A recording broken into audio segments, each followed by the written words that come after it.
Apabila kita bercakap tentang duit persaraan, saya percaya perkara pertama yang terlintas dalam fikiran rakyat Malaysia adalah duit EPF. Kenapa? Kerana majoriti masyarakat Malaysia hanya bergantung kepada wang EPF sahaja sebagai dana persaraan kita. Sebab itulah baru-baru ini berlaku satu gesaan oleh rakyat Malaysia kepada kerajaan untuk membenarkan duit KWSP daripada akaun satu ini dikeluarkan. Persoalannya, mengapa keadaan ini berlaku? Sebelum kita hurai dengan lebih lanjut, suka saya nak terangkan kepada sahabat-sahabat di luar sana. Apabila seseorang bekerja di sesebuah syarikat, maka pekerja ini perlu untuk membuat caruman KWSP daripada gaji yang dibayar kepada beliau. Misalnya, apabila kita mempunyai pendapatan sebanyak RM3,000, maka caruman KWSP yang perlu untuk kita bayar adalah sebanyak 11% daripada RM3,000 tersebut. Bermaksud, kita perlu untuk menolak 330 daripada duit gaji kita yang bernilai RM3,000 tersebut sebagai nilai caruman KWSP.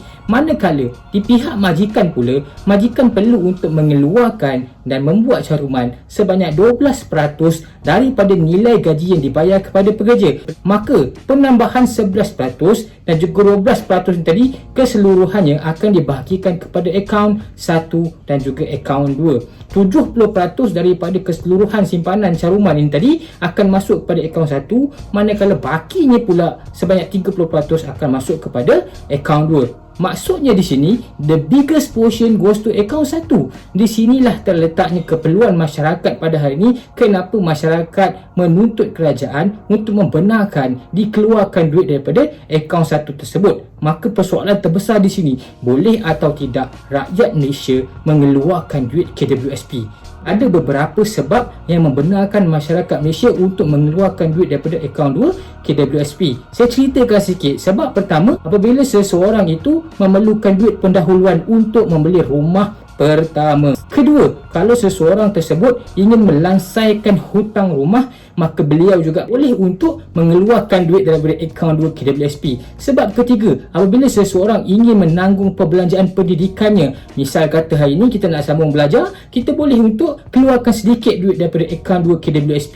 Kalau anak kita nak sambung belajar pun, kita boleh gunakan duit daripada akaun 2 KWSP. Sebab seterusnya, apabila kita berhadapan dengan kos perubatan yang mana kita tak cukup duit, kita boleh untuk memohon daripada KWSP untuk dikeluarkan sebahagian duit daripada akaun 2. Sebab seterusnya, kalau kita dah mencapai umur 50 tahun. Dan sebab terakhir, saya percaya ramai orang yang tak tahu, bermula daripada Januari 2013, undang-undang membenarkan kita mengeluarkan duit akaun 2 KWSP ini sebagai dana untuk menunaikan haji di Tanah Suci. Macam mana pula dengan duit daripada akaun 1? Dan ini menjadi masalah dan menjadi isu terpanas dalam negara kita sekarang.